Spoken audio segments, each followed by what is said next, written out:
tape here. Okay. Good morning, good afternoon, good evening, wherever you are in the world today. This is Grant Cameron, and I have a returning guest who's very, very wise and has written a number of books, a couple of books now. Sarah Cosme, and we've gotten to be friends, and I'm very interested in what she's doing because she's a holistic hypnotist working in the Dolores Cannon method. For people who remember Dolores Cannon, I actually met Dolores Cannon once or twice, and so she works in this protocol. And the reason I think it's important is because we have after 45 years or whatever of work on UFOs, I came to the conclusion that we have almost what the mystical people said. You have the small self that thinks, and you have the higher self that knows. And I wrote a book called Contact Modalities, in which I looked at the possibility that people can get out of the small self, get into the big self where all the information is. Oh, there's no time, there's no space, it's non-local. They can get this material, they can pull it back down. And so that's what Sarah does. She works with clients, working on healings and different things that they come to her, and uses very deep QHHT protocol in order to regress people and go to past lives, get this information, which I think is extremely important because it's going to be a lot better than the information that the rational analytical mind dreams up, because usually the rational analytical mind is just sort of whatever it comes into their head, they just think. So welcome, Sarah, and thank you for talking to me again. You have another book coming out, or another book that's out. I have another book that's out. Yes, I read 2/3 of it, and so you're gonna have to fill me in on the rest of it. But first, a couple of questions. Well, let me. Have you got the book there? You can hold up. I don't. It hasn't come because of shipping. Is why? It hasn't come because of the shipping delays, but it's a hypnotist journey to the secrets of the Sphinx. Yeah. So your first one, you were doing the Atlantis, and yes, now I have that one. And show that one as well. Okay. Because that one did fairly well by the looks of it on Amazon. Yes. You did fairly well with that book. Yes. And you've lectured a couple times on that. You lectured in Laughlin, Nevada on that. I have. I lectured in Laughlin, Nevada, and also I did the Boulder Expo, and I'm about to go speak at the Conscious Life Expo, which is really exciting, February 5th, and I'll be on a panel right after that on the 6th talking about near-death experiences. But at the Conscious Life Expo, I'm going to share some never before seen footage, actual videos of my clients who came and talked to me under hypnosis about Atlantis and Lemuria and extraterrestrials. So that'll be pretty interesting. But yes, my new book is out. I wish I could show it to you, but you'll just have to look it up on Amazon. I've got it, but I've got the Kindle version. So I've been through most of it, but extremely interesting material. You're talking about Conscious Life Expo. You've never been there before. This is the one. This is in LA, and I think they have it at the Hilton in LA. It's the only hotel that's big enough to host it in LA. So it's pretty big. I mean, it's like I think there's 2 floors just of booths of people selling stuff and doing healings and stuff like that. And they have a French section and a Spanish section. It's just the most amazing place you've ever seen. And so you start to realize that maybe there's some hope when you see how many people are into consciousness. But that's the California sort of mentality, where most of the conferences are in California and everybody's sort of into this kind of stuff. And so I wish you well. And then I think you're going to be doing Illinois coming up this year as well, right? I am. I'm doing Deb. I hope I say her name correctly. Yeah, her metaphysical tribe. I'm very excited about that. That sounds amazing. And then I'm also doing Laughlin, Nevada next year. Oh, wow. Beautiful. In November. Well, let me ask you about Laughlin. Did you meet any cool people there? That because that's usually where you run into people and you make friendships and stuff like that, and you learn stuff. Who were you hanging around with in Laughlin, and what did you learn?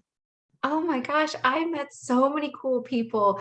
Honestly, my job was to run the experiencer sessions in the morning. You did? Yes, before the conference. Wow. And I have a lot of experience running groups like this, especially with all my psychology background. And that was by far mind blowing because people would come and they would share their actual experiences where they could be totally anonymous and just share with the group. And I felt like everybody really bonded over that. It's really amazing to actually be able to share your experiences without people that want to judge, and with people that don't think, aliens are Yeah. are crazy, So it was really a great experience. I Well, met a lot of amazing people, so are you an really. experiencer? Is that your background? Or do you have your own experience that you've got You to tell? know, you know, when I was born, it's really strange, but when I was really little, I remember thinking there was a big mistake because I thought Oh, God yeah. dropped me off on the wrong planet. I Yeah. was like, I am not from this planet. Everybody's mean and I'm really, really nice. There's something wrong here. I was like, drop me off on the right planet. But it wasn't until later that I thought those thoughts were strange. I have regressed myself. I've done a little regression, like a self regression, where I made a little recording and regressed myself. And Okay. I went to a different planet where this planet was pink and it was absolutely beautiful. And there were these light beings on the planet. I guess they were my family. And I was leaving. A part of me is still there, but I was leaving to come to Earth because my job was to teach humans compassion. That was my superpower. And Wow. I was so gung ho. And then I came to Earth, and I don't know, that's as far as I got in this regression, but it was so vivid. It was so real to me. And it kind of made a lot of sense as to why I feel do. So are you conscious, like when you self-regress yourself, are you conscious in order to, how do you tape yourself and have a tape recorder running at the same time? I didn't tape myself. I just listened. I did a basic regression Okay. and I just listened to it, and those are the only parts I really remember. It's the same state as when you wake up in the morning and you've access to your dream. So I wrote it down quickly because I knew it would fade quickly. And it's almost like if you wake up without writing it down, it would just go away too fast. So I knew better. I had, the notepad right there, but that's all that I remember from it. I'm sure there were a lot more details. I just was just really curious, and I wanted to find out more about myself, really, because so many higher beings always tell us, the number one job we have is to find out about ourselves. Yeah. This is so super interesting because even today, my client was curious about the ascension process. And she said she was curious as to how did the Arcturians, who are super evolved, how did they evolve? How did they ascend? And it was so interesting because the higher self said, oh, well, as a collective, they just realize their godlike consciousness. That's all that humans need to do. They have to see themselves as God and recognize themselves as God and really feel this and feel how powerful they are. And then they would easily ascend. But is that it? Is that Yeah. Well, all we your need to do? client in your new book talks about the ascension. Maybe get Oh, into yeah. the idea of the ascension. But first, keep that in the back of your mind. But first, I wanted you to explain, because you do QHHT. I wish they'd have a easier acronym to use. It's always hard. I got to try to think about it when I say it. Can you explain what it is for there's maybe 5% of the people who are watching this who may not realize what this is. It's not ordinary hypnosis. It was developed by Dolores Cannon, and it's a pretty powerful stuff. Can you talk a little bit? And you're a pretty high level trainer. You used to train with the Dolores Cannon group, Yes. right? Mhm.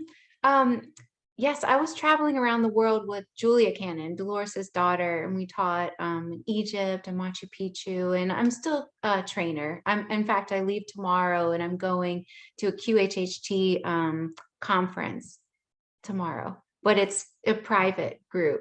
Oh, I okay. think there's only a couple hundred people there. Um, but essentially what QHHT is it's called quantum healing hypnosis technique. And it Okay. differs from regular past life regression in that the goal of the session is different. The goal of a QHHT session is to regress the client deep enough to where you can access their all-knowing, all-loving higher self. And when you do that, you can find out anything you want to about this client. The client can find out who they really are, their true purpose, and they can even heal their body. And it's quite easy. And that's why it's so sought after. That's why it's so popular. How long does it take? Like what kind of a session? How long? And I guess the obvious question is because can you get anybody under? Oh, it's so easy. Anybody can go under. Like I said, hypnosis is simply focus concentration. So it's the same state that you pass through when you wake up in the morning and you still have access to your dream. That's all it is. In fact, there's so much knowledge just below the surface, and it's so easy to tap into in one of these sessions. But that's what you feel like when you're in one of these sessions. You feel like that state where you feel very blissful, very relaxed, very comfortable, but you have so much access to information in that state. So there's nothing, too woo woo about it actually, because hypnosis literally is deep focus concentration. Although the session is very divinely planned. So you mix a tool, hypnosis, with something that's very profound spiritually, and it's just an amazing experience. Sessions last about 5 hours long, though. They're very Wow. long. Wow. See, the reason I ask is I did the Michael Newton. I had a trainer here or somebody here, Michael Newton, and didn't go anywhere. So that's why I'm asking, because you always hear this thing like people say, oh, I can't be hypnotized. And of course, I sort of went out and I guess tried to prove it or whatever. And I've had the sort of this hypnopic or hypnagogic state that you're talking about, where you're coming in and out of sleep. And I've had that, but I didn't get anything. So I was just wondering. So all your clients, when they come, they all get under you're able to get them into this sort of dreamlike state. They all go under, just that sometimes they analyze it too much. So sometimes they think they're not in that state because, I mean, it's rare. This method is so easy, but in the off chance they think, oh, I'm so awake. I'm so this is my conscious mind. So that can be a little bit challenging. And the best thing that somebody can do in a QHHT session is literally trust and say the very first thought that pops into their mind. And it's very easy to do. If you just do that, you can have a fantastic session, whether you know you're in that state or not. What happens to those people, which is really rare, like I said, but what happens to those people is right when they do wake up, they realize, oh, I was in some sort of state. It's just like that state when you wake up in the morning and you think, I'm always going to remember this dream. It's so fresh in my mind. It'll never go anywhere. Yeah, I've had that I know experience it a number of completely. times. A number Yeah, of yeah. times. That's the same feeling when you wake up, when you get up from a QHHT session. It's like, oh, I really was in The hypnosis. other question you're talking about, this the sort of the questioning is sort of the ego mind, and if you've studied remote viewing, that they always talk about this when they're doing a remote viewing target, and then they're always writing on the side margin AOL, analytical overlay, where the left brain starts to guess. How do you keep the left brain out of the session in terms of it trying to take control? I remember Dest had said something like, "We know you want to help, but could you please sort of move to the side here for a couple of minutes while we're doing some work here?" How do you handle this when this left brain tries to get in there and take control of the ego? Well, it does that, and it's okay. That's its job. It wants to take over, but all you have to do is just switch your focus to what you're being shown by your intuition, by your true self. Really, intuition is just automatic knowledge that bubbles to the surface. So you don't want to miss any of that. And that's, without the conscious mind interference. So if the conscious mind is trying to interfere, you just quickly bypass it by focusing on what you're being shown from yourself. Wow. And how many sessions have you done over the years? I don't know. I started doing past life regression in 2009. So I really have no idea. But you've only started doing books recently, right? Well, how did Only that started doing books. yeah, I how did started that doing I started doing books in 2020, and just by chance, because I wanted to help one of my friends who had this issue, this brain condition. And in her session, she healed herself. But this information was so powerful and so important for humanity that I felt I really needed to share it because I knew that it could help a lot of people. So basically, I just started doing it. And it's like all this information just comes through my clients for me to do this. I feel like I'm just a vehicle. It's not my information Yeah. anyway. Yeah. I'm not the one that writes the books. Yeah. No, I forgot my question here. Well, you're talking about healing. So what percentage, because QHHT, I think a lot of the people that come to you are there about healing, right? They're not Mhm. really there to learn about past lives so much as they have Yeah. a medical issue. So what kind of percentage, what kind of stories have you got in terms of the successes? Because I remember Dolores used to talk about that. I don't know the percentage because sometimes I don't know what happens with my client after the session. I just hear about it later. A lot of times someone will email me, oh, by the way, I healed my gluten intolerance, or my allergies are gone, or wow, my hip is completely better. And sometimes I don't know. And I hear this information from somebody else. I had a client that said, oh, yeah, I was referred to you by so and so who healed their epilepsy in her session. But it's not just unique to me. I mean, QHHT can help Yeah. anybody, but it would be really hard to find a percentage just because I don't contact my clients afterwards. So Yeah. I don't really know. It's interesting though to find out. I always like to hear, how the person is doing afterwards. Yeah, it's an interesting development that you can and Dolores. I remember Dolores talking about this. Can you talk about this thing about that certain diseases are linked to certain states? It's sort of like the states of mind or whatever you want to call it. And once you get that, then it's sort of the disease goes away. It's being triggered by something in a past life or something. What's that all about? Well, it's really, really easy for a person to experience healing, whether it's a disease or an illness or an issue or pain, because all it is simply just the body being a messenger.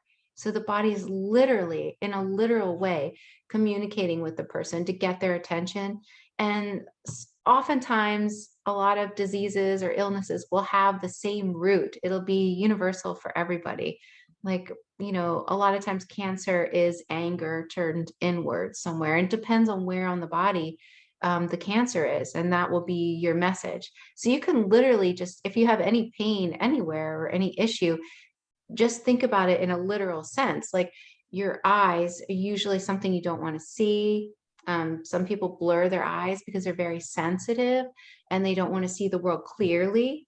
And depending on how you blurred your eyes, you can really tell a lot about yourself and what work you need to do. Like if you're nearsighted or farsighted, you don't want to see things too close to you, or you don't want to see things in the future. The body is so literal when it comes to its messages. So you can literally just look at your own body. If you have any pain, figure out the message in a literal way that way. Has anybody written that down? Like, because I remember Yeah, Dolores talking, the different diseases are this. Is there a list somewhere that sort of tries to link these things up? there is. Julia Cannon has a book. It's called Soul Speak, and she talks about Oh, this. okay.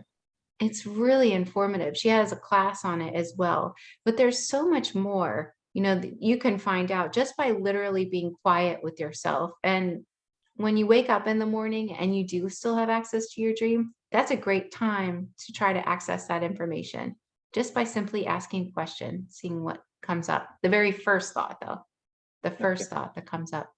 I healed Wow. something little that way myself without having a full QHHT session. So go through the procedure, like how would somebody in this, like what you're just describing, go through the steps if you're in Okay. this state or and then what do you do? And I'll tell you what I did. okay, This okay. is a really ridiculous example, but it's the truth. Yeah, yeah. I was on vacation and I was eating a lot. And so I was like calling myself fat and I didn't realize it. This is such Yeah. a ridiculous example, but anyway, I developed these sores inside my mouth, like fever blisters or canker Okay. sores, whatever you want to Yeah. call them, but they were so painful. And here I was on vacation, and I didn't know why my mouth broke out in these sores. So I know how people heal themselves, and it's very easy. So in the morning, when I still, just before I woke up, when I still had access to my dreams, I knew I knew that I was going to do this. So I asked myself, why do I have these sores? What is the root cause of these sores? I always ask for the root cause. And the first thought was negative self-talk. I didn't realize Oh. how hard it was on my body for me to be calling myself fat on my vacation. I Yeah. thought it was innocent, just joking around, saying that out loud. But apparently my body heard this and was not happy about it. So I developed these sores. So my next question was, what can I do about this? The first thought was, make sure to love your body, send love throughout your body. So I did this. I sent love throughout my body. And then I asked, is there anything else I need to do? And the thought was, no, but make sure you never do this again. So I said, okay, well, now that I got the message, and it's important to ask, now that I got the message, can you release and heal this for me now that I got the message and I understand? And I heard, yes. So all of a sudden, this is really cool. All of a sudden, they started disappearing into my cheeks. This is kind of what my clients, when they explain what it feels like when they heal instantly, it feels like you're touching magic. It's the only way I can explain it. So of course I was trying to wake up my husband and saying, "Oh my gosh, my mouth sores are gone." And he was like, "What? I don't know what you're talking about." But it's really amazing. It's amazing to feel that feeling. I guess if you've ever done any type of energy work, it feels like that too. Like you're touching magic. It's quite it's quite amazing, honestly. Wow, fascinating. Yeah, and I guess you're fully booked. You have lots of people that Mm. have found out. You'll probably get a lot more now that you've talked about this a little bit in more depth, who will figure like this is the thing to do. And you're saying you can do it yourself, but it's probably more difficult unless you're sort of trained to know the clues and how to slow it down and stuff like that, like you did. It's a lot easier with a facilitator, but there are QHHT practitioners all over the world. Mhm. Yeah, and you've been around the world training people. So how many do you think there are? I mean, I think they're in every country, right? Like They're in every Dolores was country. going every country around the Mhm. world. You're just constantly traveling in terms of doing these sessions. Right, and you can take the class online too. You can go to qhhtofficial.com, and I even had to have a discount code. I get a little kickback. It's the discount code is called TRUST. If you type in TRUST at checkout, you get 10% off. There you go. And if they want to contact you, how would they contact you? You can go to www.theholistichypnotist.com. There you go. And you will put them on the chart. I think this is absolutely fascinating. This is what I was talking about. This idea that everything is sort of there if you know how to access it. It's not Mhm. like it's some magical thing, and that there are certain people who have figured this out. And Dolores, however it happened, I can't remember what the story was, but however it happened with Dolores, she sort of figured this out and started to develop, and then she got help. And I guess you get help as well from the other side, right? I get a lot of help. I feel very blessed to do this job. And it's interesting when you were saying that you had a session where you felt like it didn't work. I had this one client come, this is about 6 months ago, and she came up my office stairs and said, "Listen, I'm going to be your hardest client. I can't go Yeah, under into hypnosis. I've tried it before many times yeah. and it just doesn't work for me." And I told her, lots of people say that. Don't worry, this is very easy. And we started talking. We only talked about 10 minutes, just talking. And then she said to me, "I'm going away now." And I looked at her. We were only talking, and I hadn't done anything. I hadn't hypnotized her yet. And I looked at her and I said, "What's happening right now?" And all of a sudden, she shot up and her higher self started talking. And they said she was going to be very difficult. She's on the wrong path. We have to tell her this and that and that. So I said, "Hold on, I have to hook her up to her recording equipment because I want to capture all of this." But that was so interesting because that's just a testament. You can't mess up these sessions. They're so planned. There's so much help from whatever you want to call it that she went into hypnosis without going into hypnosis. So without me doing anything. And when I woke her up at the end, I asked her if she had ever done that before, if she knew what had happened. And she was completely convinced that I did something. And I hadn't done anything.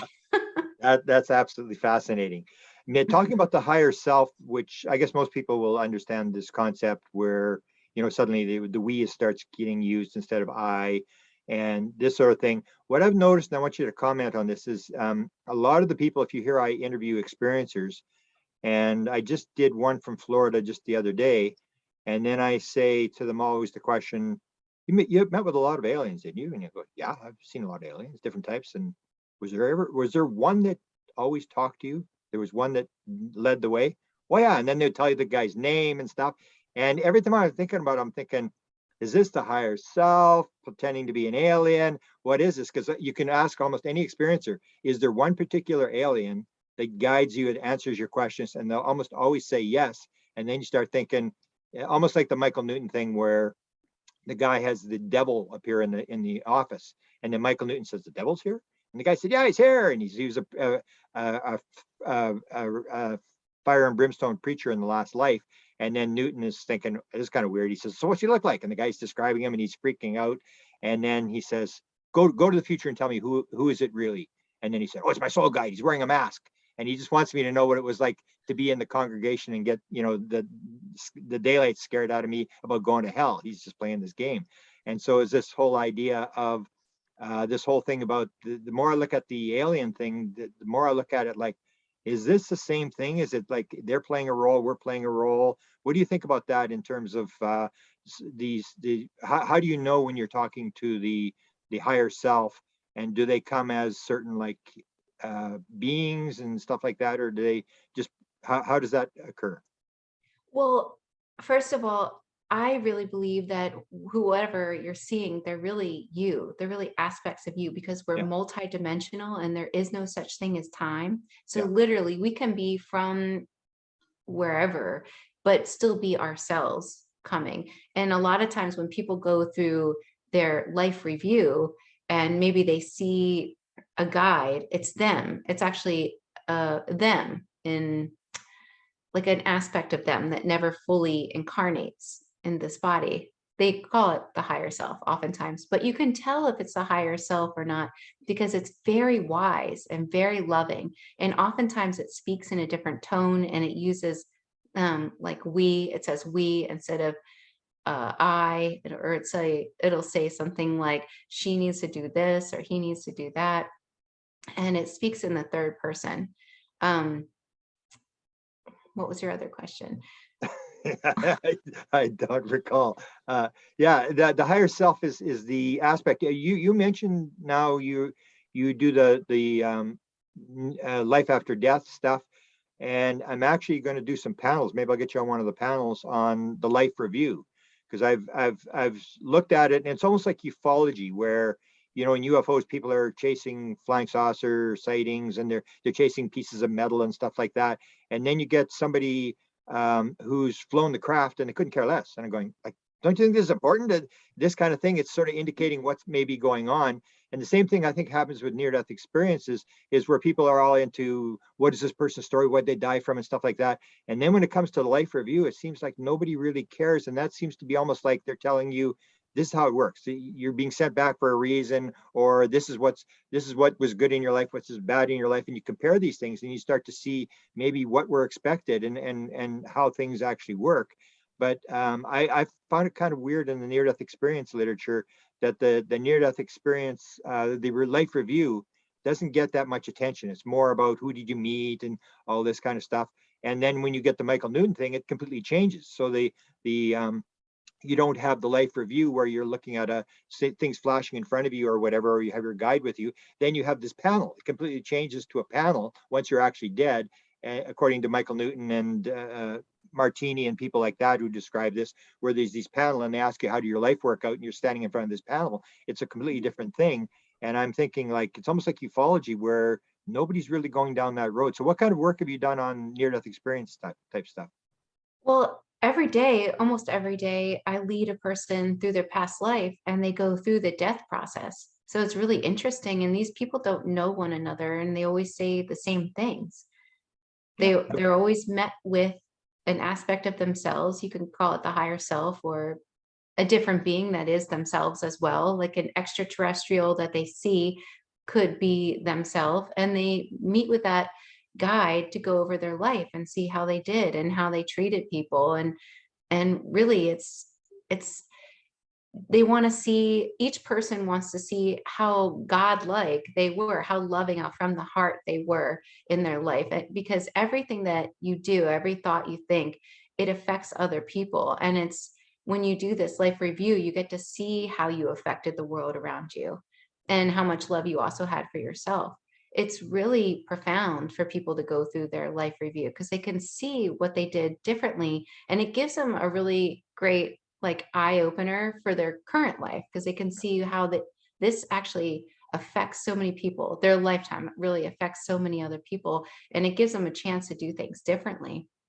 Wow. Yeah, I'll have to bring you on one of these panels because I'm just fascinated with, why we wouldn't, because I know in my own case, if I knew that this was actual fact, like when you start hearing these people and it's being described in the third person, like you're seeing how the person Mhm. was affected, you could see it from their perspective, and everybody's describing the same bizarre thing that you couldn't make up. Like, why would you make up that? Right. And then you realize how interconnected. If I had known in my life that it was that interconnected and that the tape recorder was running the whole time, I think it would have changed a few things. And that's why I think it's so important to point out to people that this may actually be a fact. This is actually what happens. And it would revolutionize the way people treat each other, I think. It really would, because everything we do affects other people. And when we go through our life review, we feel how we impacted other people. And you can totally change somebody's life or perspective just by smiling at them or doing Yeah. something kind for them. They feel that and then you get to reap those benefits in your life review. You get to see how you affected people, how you help people, what kind of love you portrayed. And it is very eye-opening. But this is just a game. We're here like we're physically incarnated in a video game almost. So the part of the journey is learning and remembering these things. Because if we already knew, it wouldn't be a school, Yep. it I wouldn't remember be challenging, that's what like Dolores Dolores Cannon. I remember said. Dolores Cannon's expression: "If you had the answers to the test, it wouldn't be much of a course." Exactly. Exactly. Wow. Because really, this is just a game.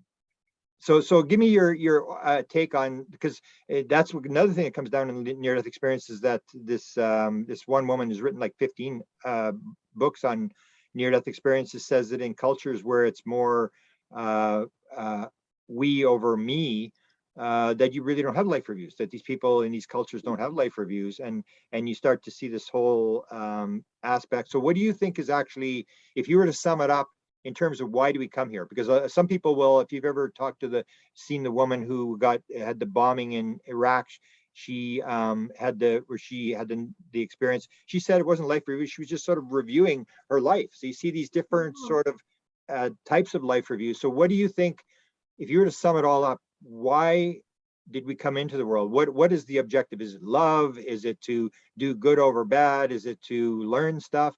Well, what's your impression of why we're actually here in terms of all these people that you've taken in? And then we want to get into the book, because you actually take the client in your second book. They commit suicide. You take her into the afterlife. But sum up for me, what, if you were to sum it all up, what would you say? Why are we here, and what's it all about? I think this is a journey of remembering that we're each here to expand our soul because we essentially are God experiencing itself. And so each life is so important for its experience, and it brings so much value to everybody else as a collective because essentially we are all one. So I am you. Yeah. And my experience in this reality is also, going to benefit you. It all benefits the collective. But I think we're here really to remember ourselves as God. It's just a journey of remembering. But that's very interesting about different cultures not having life reviews. In my experience, everybody has a life review. That's I what I thought haven't too. hypnotized anybody, and they all say the same things without knowing one another or without really knowing what I know. And to me, that seems like evidence that this is what happens because how would they all know these things? That's It seems like everyone has a life review because we're all not perfect and we're not supposed to be, but we're on this journey and we try the best that we can to really live as God-like or, as loving as we can and get all these experiences. And some people choose to come in with challenges, and those are beautiful in the life review, because you realize how much expansion for your soul you receive through that challenge. Earth is such a great place to have challenges, apparently. Yeah, that's what I believe too. That until I heard her say it, and she's written, I don't know, it's like 20 books on near-death experiences. She had 3 near-death experiences in 2 years. So I can't remember her name. She has a AW something. She's got initials that started. But anyway, I'm gonna, when we get the panel, maybe I'll notify you, and maybe you can come on, because that to me is the interesting part. Is what's it all about? I mean, if you see even the psilocybin guy Griffith from John Hopkins, that's what he said. The whole thing was about his research and why he would go down this road. He said, I'm just trying to figure out what the hell's going on. And that to me has always been the thing. It's like, what's really going on here? And when you see these people who have these experiences, the onus is on us to listen to people who have near-death experiences, to the experiencers that are interacting with whatever the intelligence is with the UFO thing, to learn what's going on, that they have things. So you're doing these very important messages in terms of putting this stuff out where people can pick up on this stuff and learn more how to live their life. Well, on some other planets, extraterrestrials that are living, which are also us on other planets, they go through a series of awakening where they learn the secret of life so that they can live on that planet in complete harmony. And when they go through this vortex to learn the secret of life, they learn that life is always, there's no time, that life is always beginning and it's always in a continuum, not ending ever, and not really beginning. I guess I said that wrong, but always like a figure 8. And they realize that we're connected to all that is, and that we are each other.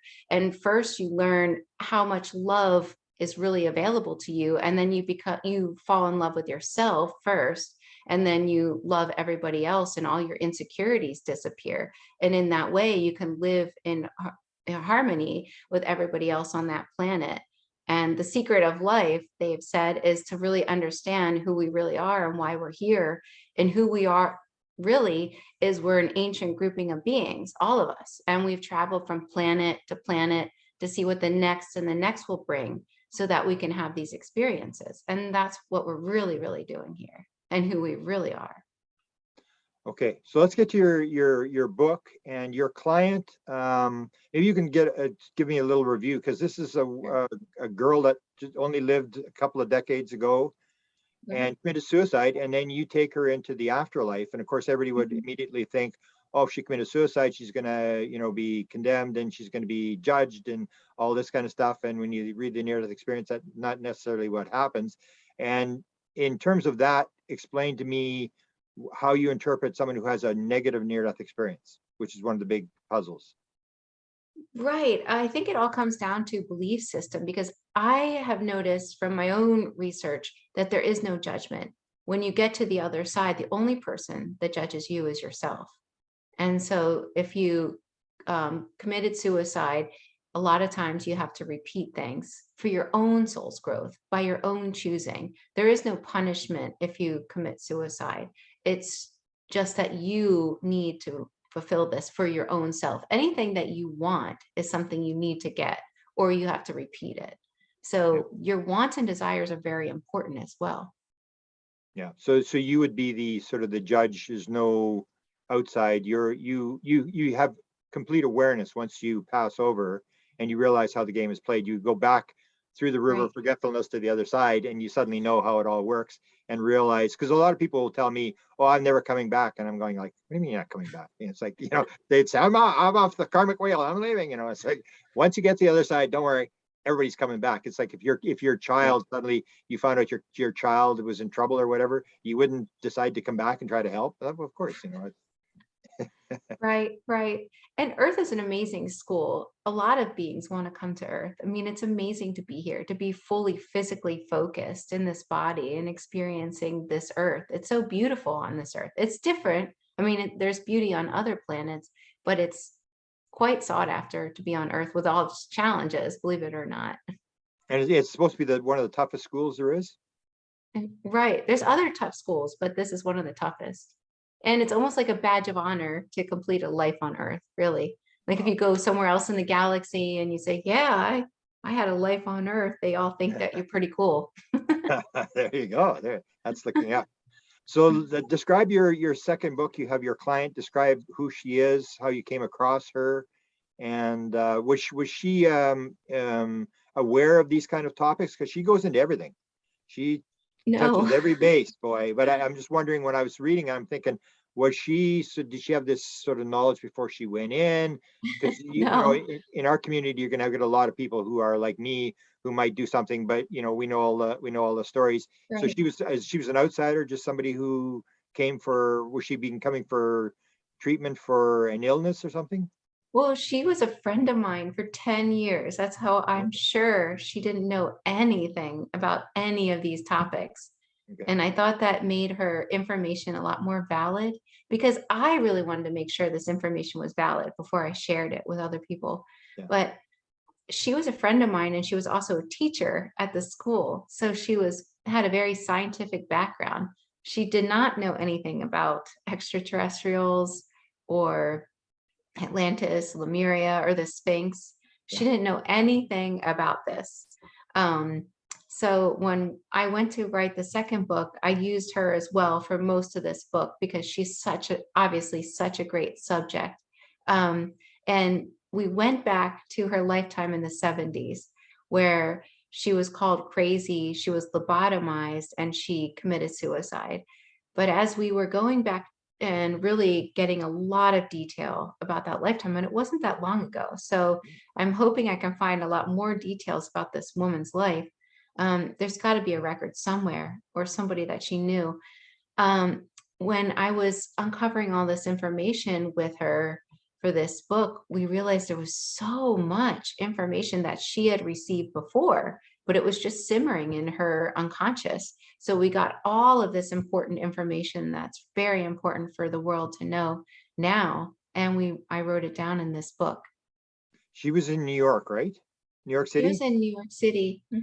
Were you able to And track any of the stuff where she was held in the facility, or any of that kind of stuff, where it was? yeah, we found out that she was held at the Bellevue Mental Hospital. Wow.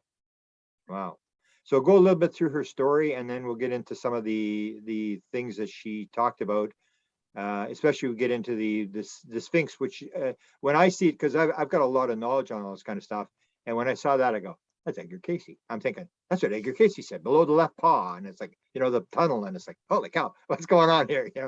So it crosses over. So Oh, go through a little interesting. bit about her story, and what she was. It shocking to you when she started to come out with this thing kind of stuff? But maybe you've seen it all. Mhm. I don't feel like I've seen it all, but it wasn't shocking to me. What was really fascinating to me is as we were going through her lifetime was that she had uncovered a lot of this information with this person named Julie in the 70s who did hypnosis with her as this other woman. And all the information came flowing through her in that lifetime.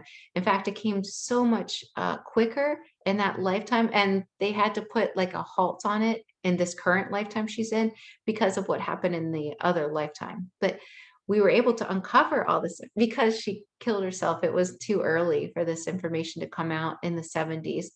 She was just really eager and really wanted to help share this information, but it was too early, So they put a apparently. halt in that lifetime or this lifetime? This lifetime, so it was harder for me to get this information. It didn't come as quickly as it did with this person named Julie in the 70s. How many sessions would this have taken place over the book?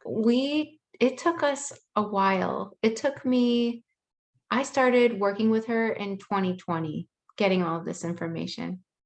But for the second book, it came out a lot quicker because they were, giving this information a lot easier with me. It's like I passed the test, I guess. The sort of the questions to ask and how to ask them. Right. Well, 'Cause also I think well, they told me a couple times that they can trust me, but they would monitor what they were giving me because okay, they so didn't want things. define they then as So the higher self, which is the higher self, the universal consciousness of all that is, no matter if yeah, it's an extraterrestrial or, your yeah. subconscious, it's all the same. So I just And call them they.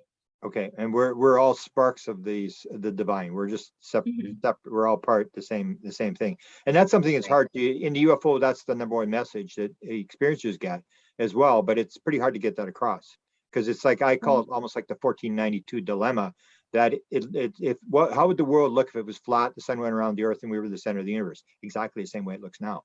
And people look at it and they go, no, the world is flat, the sun is going around, and it's the same sort of thing. No, this material, the brain creates consciousness, and it's this thing where there's this roadblock of this consciousness thing where you've gotten into it, I've gotten into it, and so I think it's an important message. So tell me a little bit more, about some of the things that she talked about. I was really surprised when she talked about being an extraterrestrial. So talk a little bit about that. Well, I'm glad you were talking about consciousness because I feel like one of the reasons why I do write these books is to give the extraterrestrial a voice because there's a consciousness there. And Yeah, it's not just like a flying saucer or yeah, UFO. That I like to give the perspective of the consciousness. It was hard for her to come to Earth for the very first time. It was hard for her to transition to even know what to do on Earth. I mean, she describes in her memories that she didn't even know what walking was like. They didn't know what eating was like. So they had to be trained before they came to Earth. And it's just a much different perspective. If you can think about an extraterrestrial or us on a different in a different place, what it must be like for us, to come to Earth. This is such a different place than many other planets. another question that's popped in my head I should have asked a little bit earlier. Do you self-publish your books? You do all the editing of the books? No, I get it edited. Okay. So a question about the material, something about channeled material. Do you, this is the channel material that she has exactly as it's spoken? Like if for example, Oh, you get yes. Paul Selig, there's no word has ever changed in the book. Well, if there's like a double word, I do take out a double word, but I'm But does she say the really double word or is it in the transcript? in the transcript. There's a mistake, but Yeah. I really try to deliver everything word for word. And I think that the reader can tell because as you're reading this information, it's more powerful than if I were to Yeah. translate it.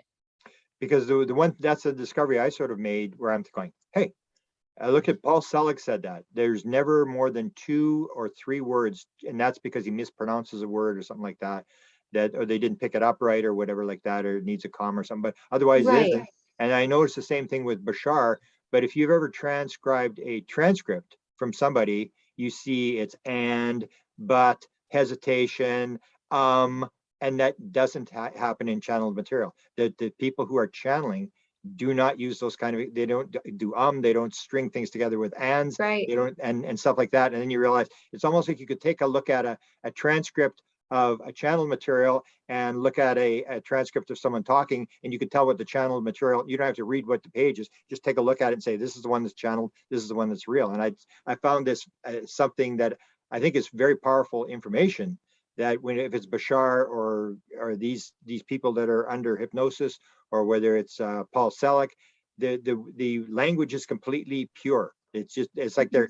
they're going on, they're sentence, and it's all proper sentence structure. And I just find that fascinating. Where, that's why I Well, you wanted to ask you whether that is, you've got it, exact the way they spoke it. definitely, because you can feel the energy behind the words. Yeah, If I were to just write it, it would just come across so much different, yeah. I think.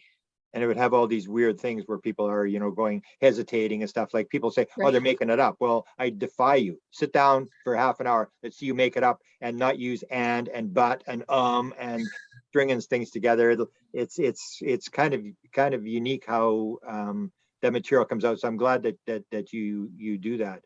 And so getting back to this girl, she has that, and talk about some of the other things that she talks about. She talks about the ascension, which we talked about before. Maybe we can do that one first.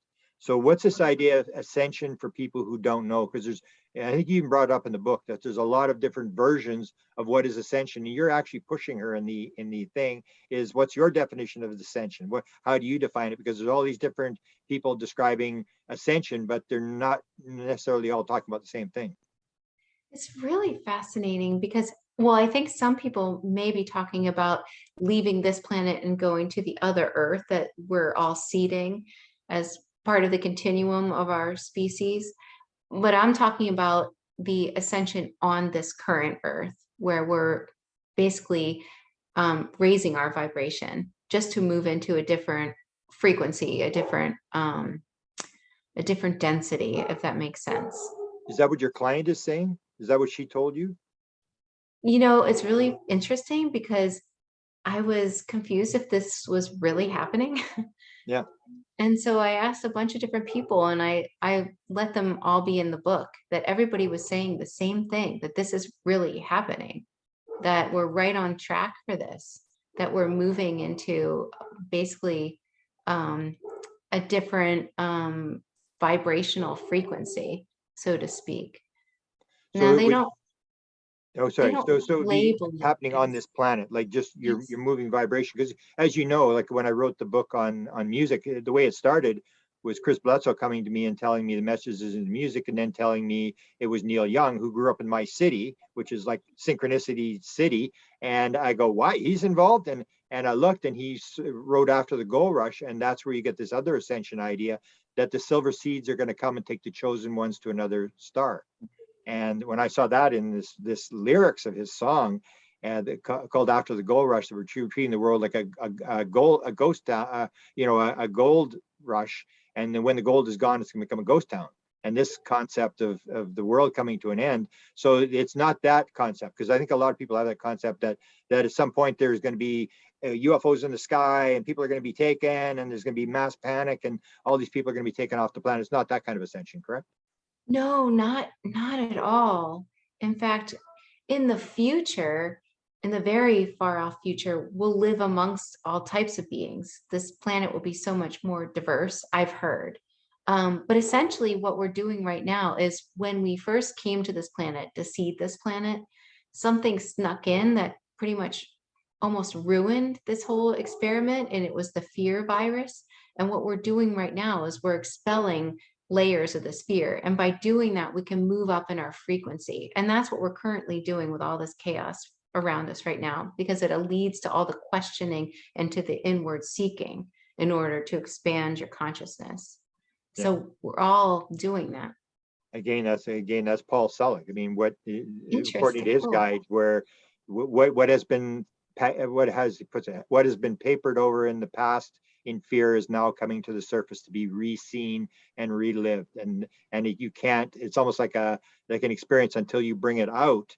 You can't deal with it. As long as you're a victim, it's game over. You're never gonna solve it. You got to bring it out and re-see it and redo it, and so when I read that in the book, I thought, wow.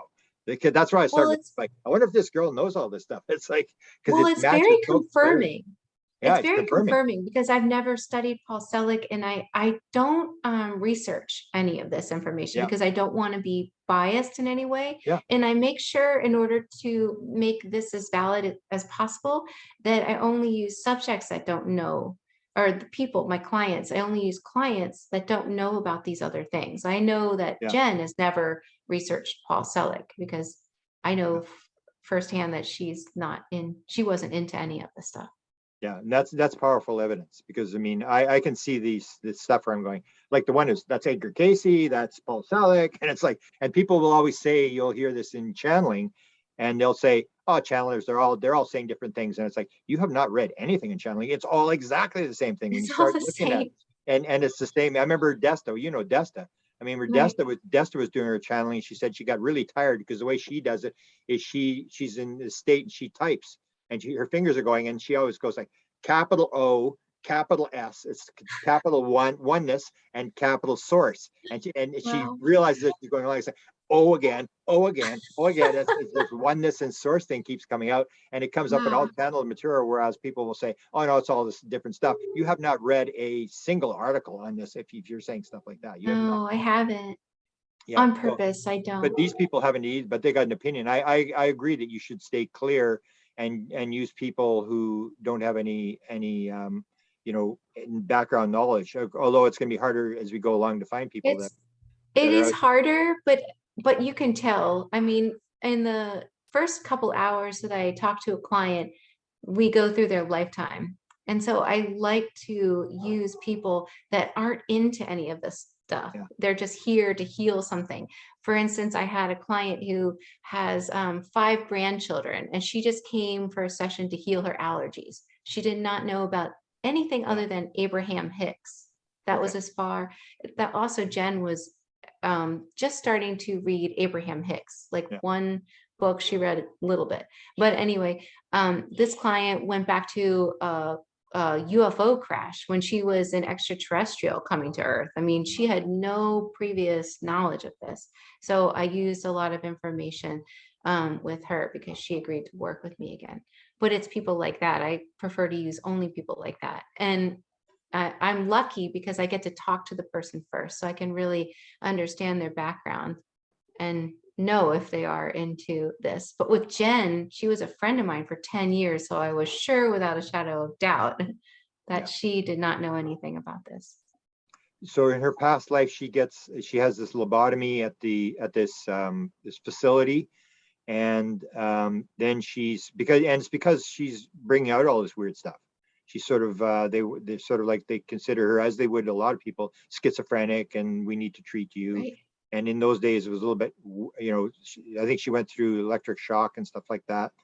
And so she commits suicide. And then let's talk a little bit about the afterlife. So you lead her into the afterlife, which again fascinates me, because that's the whole Michael Newton thing, is to take them into the afterlife and say, okay, what's happening next? And that's what I think you should maybe point out to audience, is that this whole thing that people say, oh, you're doing hypnosis, you're leading people.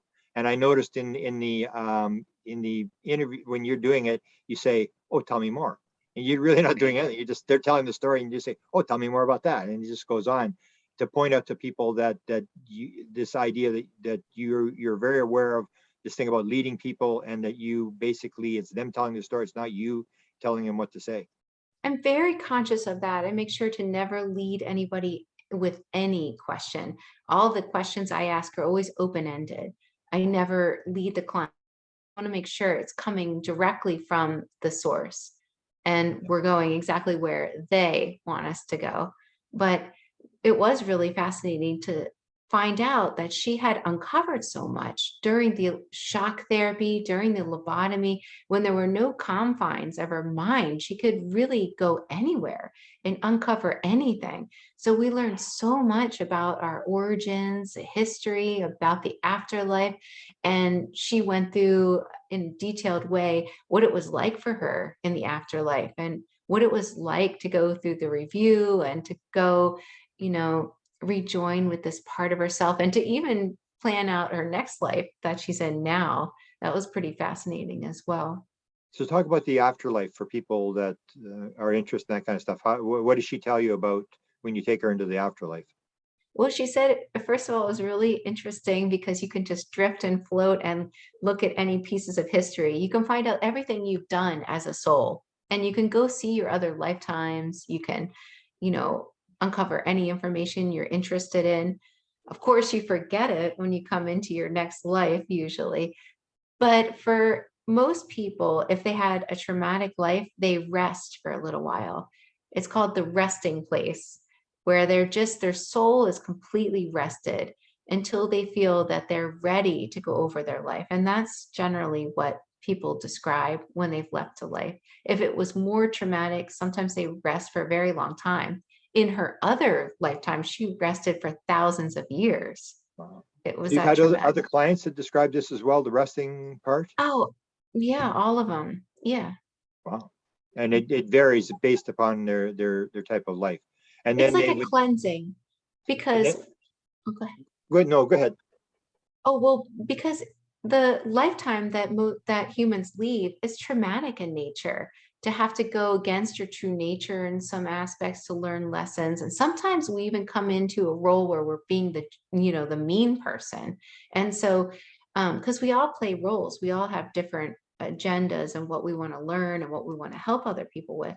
But when we come back to our home or to the afterlife, so to speak, we go through a period of cleansing, and it's called the resting place, where your soul is rested, where it's regenerated, kind of like cleanse, so that then you can kind of rejoin that other part of yourself. That other part of yourself is kept away from a physical life so that it's not tainted. The higher self is. And so you rejoin that aspect, and then you go over your life. So part of your essence is still on the other side when you're here. Mhm. Yeah, it's always there, and it sends us clues and it sends us messages. It's always helping us, always guiding us. And then you join that part when you're done a lifetime. And then how do they come back in? Did she get into how, like, the planning of the life? And that Mhm. gets into the whole thing, is there free will? Is it planned out? And what do you say, what do your clients say to this whole concept of how much of your life is actually planned and will happen, and how much is random? Well, you do a basic outline of what you want to learn before you go into the life. You can take classes according to what kind of life you want to live. So you can actually take classes based on what you want to learn in your next lifetime, kind of get yourself ready and prepared. Um, and then you choose what you want to look like. You choose your parents for whatever reason. You choose those basic things, and you choose the basic lessons, what kind of challenges you want to have for your lifetime, and basically what you want to accomplish. And then that part is planned out. And then you plan as well. It's like a really intricate tapestry, who you're going to meet up with. I mean, so much is planned. I probably chose to meet you. I always tell We're people like, that. I say, that's not, and when somebody disagrees, I say, that's not what you said before we came in here. And they go, what? exactly. And that Exactly. helps, even if that's not true, it still helps, because it gets you away from the victim. If you actually say, why did I choose what I'm in right now? You take responsibility, even if it's not true. If you see yourself as a victim, you're done. If you take responsibility for Exactly. it, and that's, I think, what the training is, which gets into the idea. Comment a little bit about the bad things, because people figure, God's there with the good stuff, and why does the bad stuff happen? And what I think your clients would probably say is the bad stuff is part of what makes you grow, and it's all part of the plan. Oh, I mean, even if you think about an old house, you have to, and you want to build a new house, you have to tear down the old house. I mean, these Yeah. difficulties are why we come to Earth. We come for this polarization, we come for these challenges because it's beautiful when you overcome something, or when you learn a huge lesson and it's really impactful. That's what we come here to do. So, I mean, challenges are beautiful in a sense. They don't feel very beautiful when you're going through them. But if you think about it as you're trying to go through a school and you're trying to learn so many things to expand yourself, if you can think about it that way, then you can think about the challenges as beautiful. Yeah, because that's something that people will sort of want to argue with you about, that this couldn't be God if, this kind of stuff. And it's even like Eckhart says, there's outside growth, which we're very much into, make the world bigger and lots of more toys and stuff like that. And then there's internal growth, and internal growth is usually the tough stuff that makes you grow and learn and stuff like that. So inside Right. growth and outside growth. Right. When they come back in, one last question on this, when you come back in, so they work with soul guides to choose where they're coming back in, or how does that all work in So terms of? essentially, you work with yourself. If a lot of times people in near death experiences describe like a guide that they see, or even an Okay. extraterrestrial or a group, essentially, I've learned that those are just themselves. They're what they see as themselves, but they don't realize it at the time. But sometimes people see Jesus or whatever, but that's their belief system, and they're actually seeing a reflection of themselves, if that makes sense. Okay, so how, So how you do you work with yourself. yeah, yeah, You but work, you're all, everything's one. That's this concept. It's hard everything's for people to get. one. People have this hard concept of, so when that's why I was saying, like, when I see these people talking about the one particular alien that they're dealing with, I'm going, this looks familiar. This looks like the Right. same thing. And Right. you interpret it as one thing and say, no, it was a tall gray, or it was whatever, and I know what Right. I saw and stuff like that. And it's like that, it's almost like Michael Newton with the devil thing, where he's going like, what does he look like? And then he describes the bottom half of the devil. There's just like smoke. And that's when he said, come on, something wrong here. Go and look her and tell me, get closer and tell me who it really is. So I think that an important concept for people to realize, this idea that it's this sort of a play, it's all one thing, that almost like, say, the physicist John Wheeler said, there's no out there, it's all within yourself. Would you agree with that? It is, because essentially, like you said, we're all one, and we're all creator beings. We've all created this game, this life that we have, each one of us. And it's good to not, become a victim, because we are the ones that created it. We created our challenges, we created our lessons, we created the wonderful things we have in our life as well. And it's important to understand that there isn't a hell. You don't go to hell if you did something wrong. You just learned a lesson, and you can choose to do something differently next time. Would you say that everything is within ourselves, that this concept that when you have an out-of-body experience, you're going within yourself, when you die, you go within yourself, that it's all within yourself? Even like when you have out-of-body experiences where people say, I saw my body on the bed, but that's still, who's seeing that? Right. Everything is, that's the hard thing that's trying to get across to people, is this idea, it all may be inside yourself, the universe may be within you, it's all one thing. And that's hard when you see things out there, and nouns and objects and space and stuff like that. Right. Everything. I mean, the universe is within ourselves. Yeah. We are the universe. It's within. Everything is within. And the more we go within, the more we can see. And so that would mean that if you find that, like I said, the contact modality, if you find the contact modality to get to that place, all the answers are there. Like everything is there. The time, there's no past, no future. It's all happening now. You can access it. It's all there. It's a matter of it being able to access it. It's not that it's there, it's not there.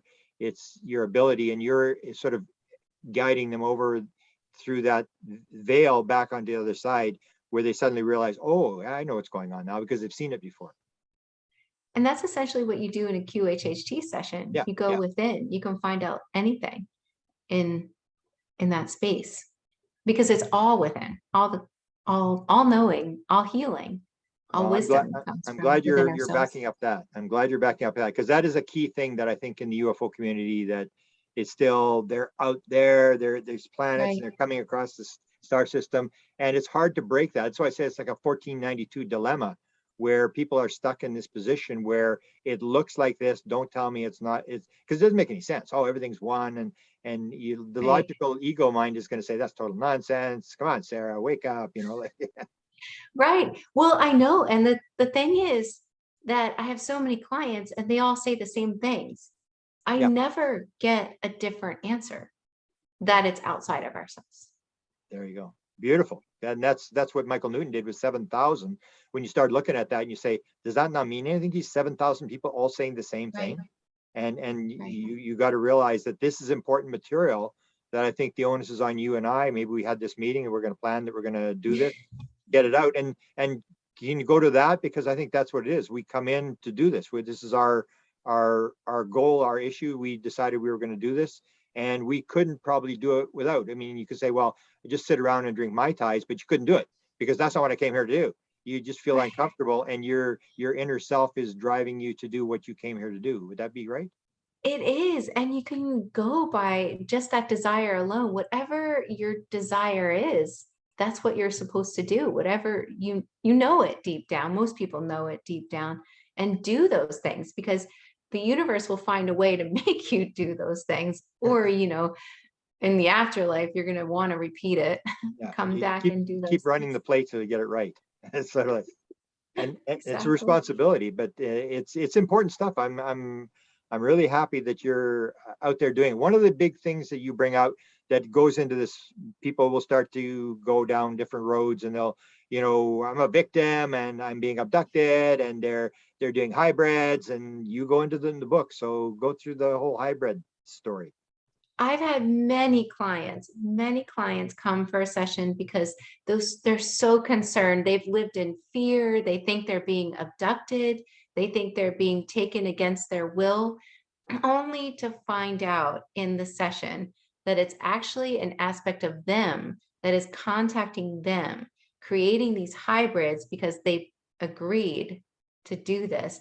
And this is such an amazing thing that they're a part of. And they find this out in the session because they are seeding a different planet, or they have an agreement to do this for whatever reason. Sometimes these clients actually find out that they will eventually inhabit the bodies they're creating on this other planet when they finish their life cycle on this earth. When they go to this other planet that they consider the new world or whatever, they will inhabit the bodies that they created.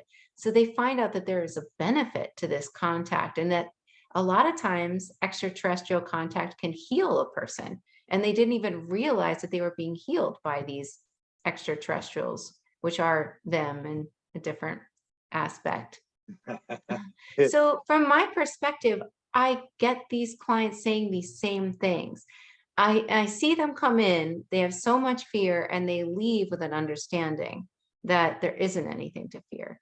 And I know it sounds really, like Pollyanna, like, oh my gosh, there's nothing to fear. But this is the message I'm told over and over again from people that don't know one another. Wow. Speaking of, you just mentioned hypnosis again. I mean, I've asked a number of regressionists doing the UFO type regressions. Is there ever a time when there's a case when the person is worse off after the hypnosis? No. Well, That's because a lot of but people figure, no, if I do it, I mean, it's going to go downhill, boy. And I think that's well, true. There is nothing, right? It's like, Well, if you think about it, your higher self is the one running the hypnosis, and your higher self knows everything about you. So, and it loves you, and it knows what you should see and what you shouldn't see. So you're never going to see anything you're not ready to see in a QHHT session, because the higher self knows exactly what you need to see. If that and makes what's sense. the basic principle? So you start them off with a lifetime that links into this lifetime. Explain that whole concept. I start out with a past life regression, Yeah. and then I take them through the death process. So like I said, I take so many people through the death process. But And how do then you know which after, life to go to? oh no, I don't lead them. I take them through a past life regression. That's But how it is starts. That's but a isn't it the life QHHT session. that they pick? They pick a life that Oh yeah, is meaning. well, their higher self picks it, Yeah, not their conscious mind. yeah, yeah. But first you regress the client to that state, and you get them into that hypnotic state. And then you go through a past life regression and get all the information that their higher self wants to share with them. Then you access their all-knowing subconscious, their higher self after that. But Wow. sessions go all different ways. Sometimes people don't go to a past life. Sometimes people go to like in between lives. Sometimes people go to a different planet. Some people go to the future. It really is whatever agenda that their higher self has for them. Whatever they came to learn, whatever they need to understand for their current life is what they're shown. Must be a fascinating work day you have, where it's like story time every day. It is. It's very fascinating. It never gets old. I love hearing these stories, and I learned so much from all this information. Beautiful. Now, let's sort of close a little bit with where you started. You had the first book was the Atlantis, and now we go to the Sphinx. So talk a Mhm. little bit about that, and what you were told about that, and the connection to Atlantis and Lemuria, and that whole thing. Because it's almost like you're being led to tell this story about these ancient civilizations. Because you had a number, correct? You've had a bunch of clients that have come and talked to you, and they all link Mhm. together. So it's not like they all conspired. They all were coming for something else, and they started all telling you these stories about these ancient civilizations, correct? I thought it was just a coincidence at first that people would just come in there and share in their sessions these same lifetimes. But then I realized, no, I'm actually being called upon to share this information um, Yeah. with people to help them, because this information is so valuable.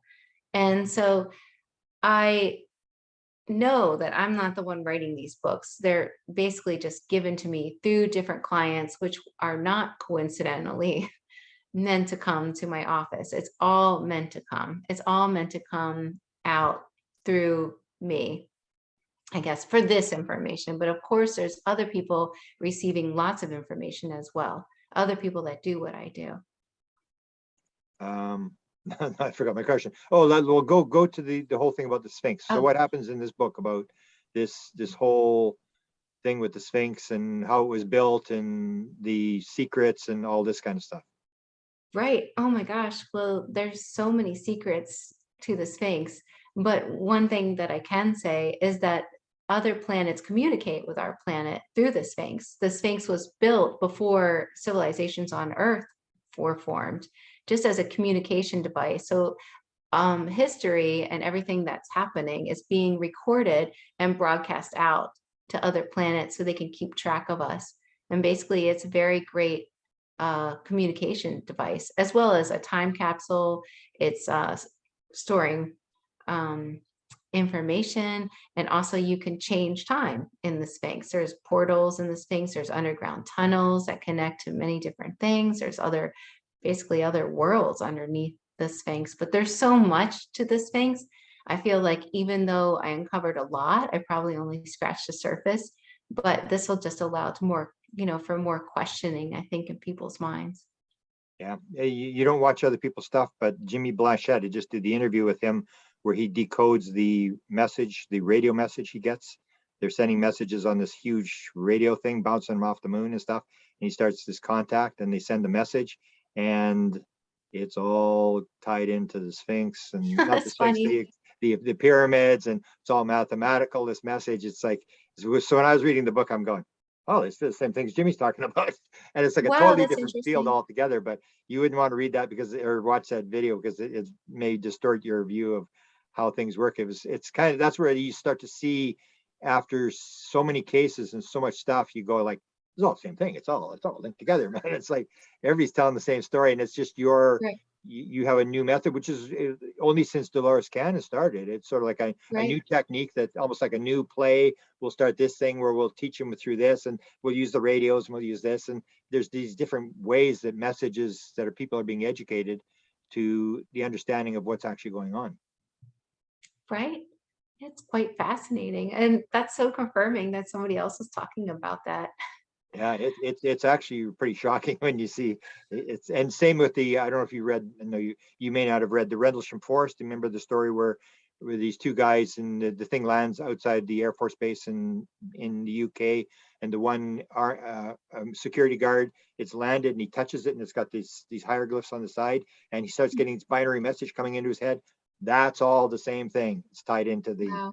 the mathematics of the pyramid and the earth and where things are stationed and stuff like that. It's all and you bring up the same thing. So maybe at some time in the future, I'll get one of these people who are into mathematics to take your stuff and the Rendlesham stuff and the stuff from these radios and show how this stuff is all very highly linked together. It's fascinating that you would get that. And you remind people again, you had not just one client, you had a bunch of clients who were coming in one after another. And I think Dolores had that, I think, with when the guy that was the fortune teller guy, where her one She client did. leaves and then suddenly the next one comes in and keeps telling the same story. And then Well, another one. it's really incredible when they give me this information, because I was worried that I wouldn't have a subject like Jen, because she moved to Hawaii after she uncovered all this information, and she realized that she really just wanted to go back to the closest place where Lemuria was and live her life as, as as if she's trying to reclaim what she once had there. So she moved to Hawaii. And I thought, oh my gosh, I'm really going to miss her. How am I going to get this information? And throughout our sessions together, she kept talking about this being named Three that had all this information about the Sphinx. And she couldn't really see anything more about it. And I had this client that I worked with once, and I thought, wow, this is pretty interesting information. Let me work with this client again, because this is just a regular person, like the kind I like, who Yeah, didn't really know anything yeah, about anything. And I asked to work with him again. And he his higher self started sharing all this information about the Sphinx, like tons of information. I thought, wow, this is amazing.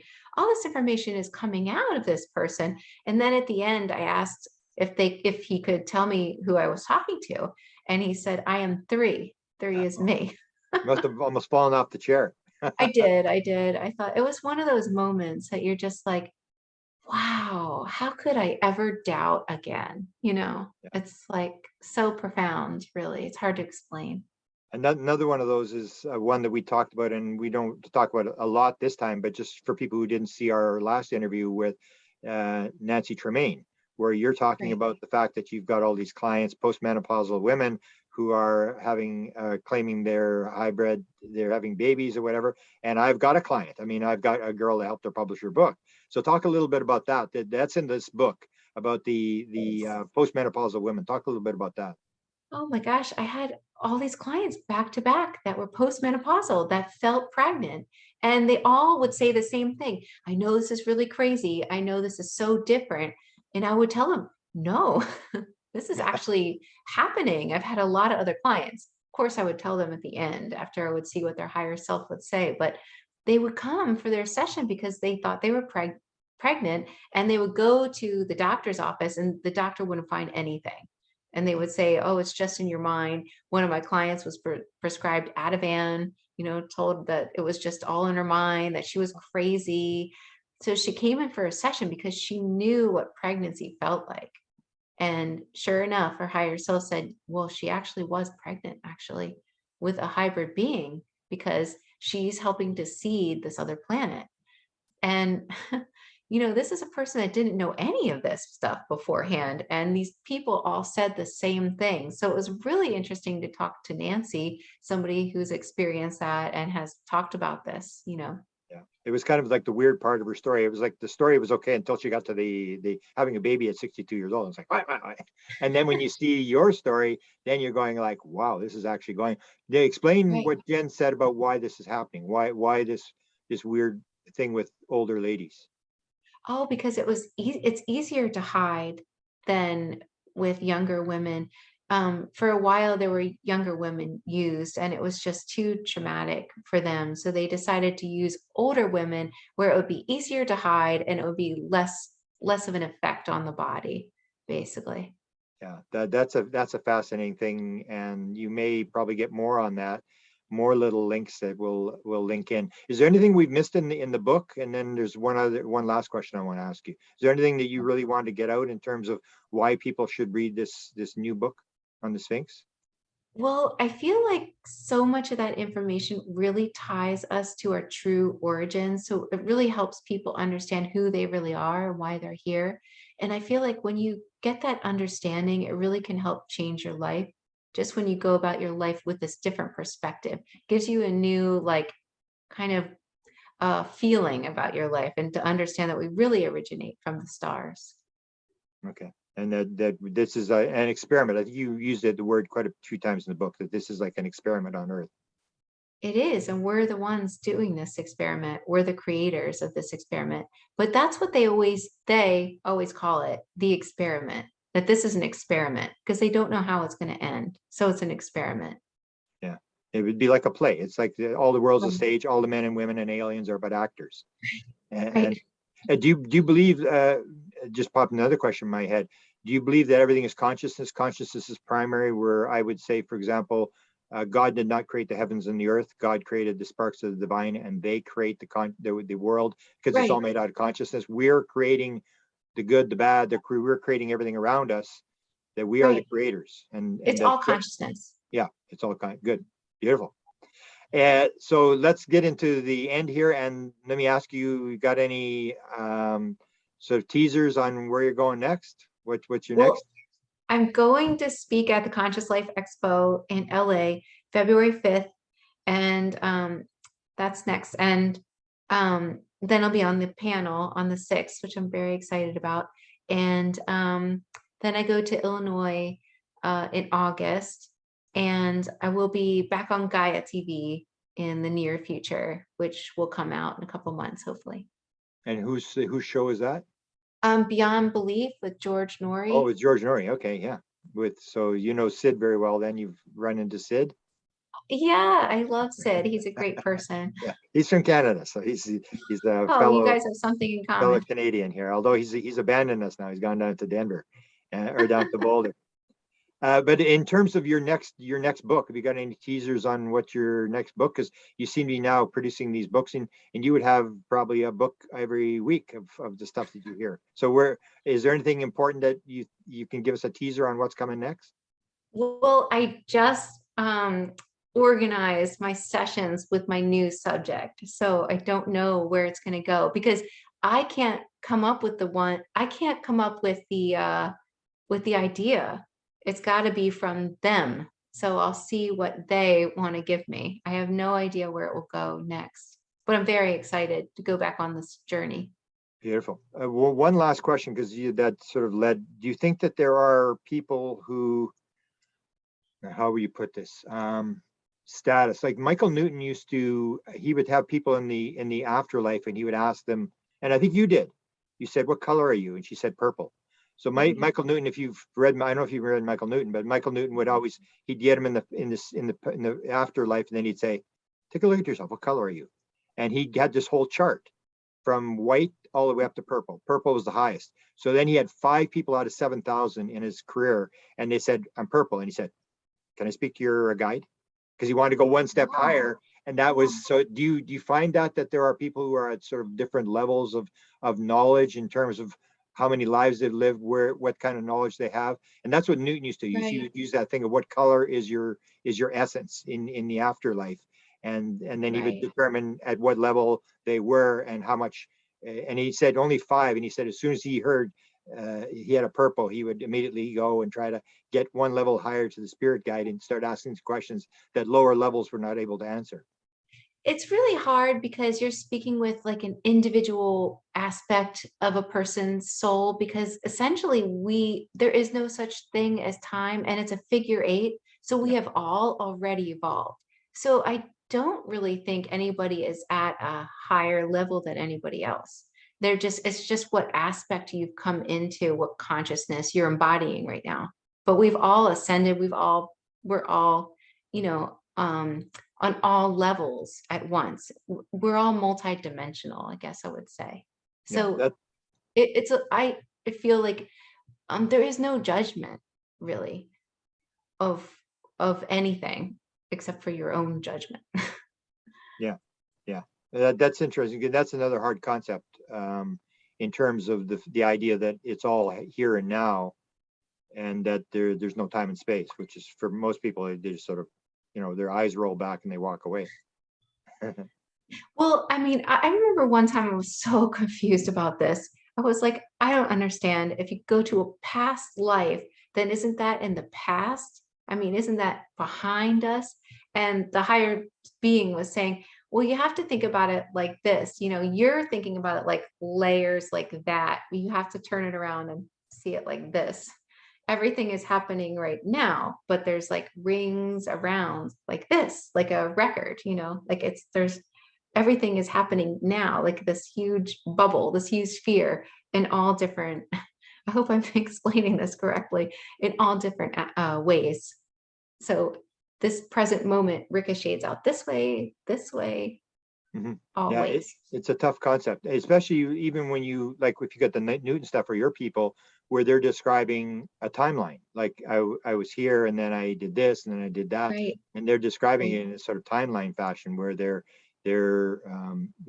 at some stage, and they're learning certain things, and that sort of thing. It's a tough thing, but I'm glad that you're putting that material out, because that's where we have to solve this whole thing of how does the universe actually work, because it doesn't work the way it's being described in normal society. It definitely doesn't. And that you cannot learn until you listen to your people, listen to the experiencer people, because they've been inside the field. They've got the self that knows, rather than the small self who thinks. It's the idea where we have all these ideas, but most of them are absolutely wrong. And it's the idea to get through the veil and get something. And so I'm glad you're doing this work. Anything else you want to talk about before we shut down? Um, just that I feel like right now this is such a perfect opportunity to go inwards if you can, because there's so much information available to us just right below the surface. So if you can do that thing where you wake up in the morning, when you still have access to your dreams, just try to tap into yourself and just see what kind of information is there. And one real easy trick, if you want to raise your vibration, is simply just going in nature and putting your feet on the ground, like without shoes. It's just a really quick, easy way to just raise your vibration and make you feel good. There's so much energy hitting the planet right now. And so by putting your feet on the ground without shoes, you can absorb this really healing, loving energy that's bathing the earth right now. So it's a great thing to do. Wow. Sarah, thank you very much for the conversation, and repeat one more time your book and your how people can contact you. So my new book is called A Hypnotist's Journey to the Secrets of the Sphinx. My other book is A Hypnotist's Journey to Atlantis, and people can buy that on Amazon. And you can contact me, www.theholistichuhypnotist.com. Beautiful. And if the people are where I am and it's like 40 below and it's February and you want to go to LA with some nice warm weather at the Hilton Hotel, Sarah will be there on a panel and also speaking, and you'll get to meet her in person. And I always say Consciousness Life Expo, if you're in the consciousness field, you have not lived till you've been to Consciousness Life Expo. It is absolutely mind-blowing. It's so big, and so every woo-woo person in the world is there, the painters, and it's just like, wow. So if Wow. you get this to be there, and that's, I think you will agree with me, is when you go to the conferences, that's when you meet people, and it's almost like because a lot of times you mentioned your husband sort of looking at you, and that's people will often come to me and say, oh, my husband doesn't I can't see my grandchildren or this or whatever, and I say, get used to it. That's the way it works. It's almost like you have no support. So what you see at the conferences is that becomes your family. It's like, these are my people, my tribe or whatever. And that's where you see where you ran the experience. I didn't realize you were running the experiencer group, because that, I don't know if you know how that started. It was started at UFO Congress, and it was people, the first groups were maybe, I don't know, 15, 20 people, and they'd come from all around the country because they could tell their story to their Right. friends, and they go into the room and they would be in the Amazing. back room. And I remember the one time, I don't know if you heard me tell the story, but in the one time I would always go there because I realized these are the people who know what's going on. And I Yeah. would go there, and then they'd say, this is not fair. The one woman says, it's not fair. He said, this is 8 o'clock in the morning because nobody wants them to Yeah. be seen coming in. So the Right. lectures don't start till 9:30, and they're hidden in the back room. And they're like, we're being treated like lepers here. We're in the back room. Nobody cares about us. They're all sitting on stage. They're all their interest in the big speakers. And then I said, can I speak? I said, I'm one of the people who actually speaks at this conference. And I said, let me tell you what, if you realize what this is about, you are in the Super Bowl stories. You're the one with the answer, and I'm here listening to you. And the woman sitting up in a chair, and that's what people got to realize, is that these people have got answers, and that we need to listen to them. And so the experiencer thing, I remember the last time I went there, it was like, where's the experience? I said, it's down that hall, whatever. We went there, and he said, which room is it in? And he said, well, you can't, it's all full. And we said, well, what do you mean it's full? And he said, well, there's 2 rooms and it's full. There's 150 people in 2 rooms. And then I said, well, Wow. can we stand at the back of the room? So we went in and we stood at the back of the room to watch this thing take place. And you could see, because these people come every year, because that was their family. That was sort of their. Right. Oh my gosh, they're amazing. I mean, you just get to experience what it's like for these people and talk to these people, and these people tell their stories and they bear their soul. It's really Yeah. quite incredible. And like you said, it's like a family. Yeah. And people are crying and they're very emotional and stuff like that. And Right. it's all very secret. Nobody's allowed to tape or take notes Right. or anything like that. And Right. people can open up, and that's what you need is, and you probably run into that all the time, that these people that come to you, they're at their wits' end. They have no other place to go, and you're the last resort for them. Right. And actually, a lot of times what they're saying is very common, and there's so many people like them and so many people going through those experiences. And that's one of the reasons why I write these things in the book, so I can share that with other people, help people as much as I can. Well, I loved it, and I love talking to you, and I hope we can do it again. Meet at some conference somewhere, and sit around and drink wine or something, and chat, because that's where it's at. But thank you very much, Sarah, for talking, and best luck on your next book and your speaking. And I'll do whatever I can to promote you, because I think you have a key message that you're sharing from people, and from the higher source, that people need to know. The awakening is here, and we're all part of it. We are the ones we've been waiting for. So thank you. Exactly. I love that. Thanks, Grant. Thank you so much for having Thank me you. back.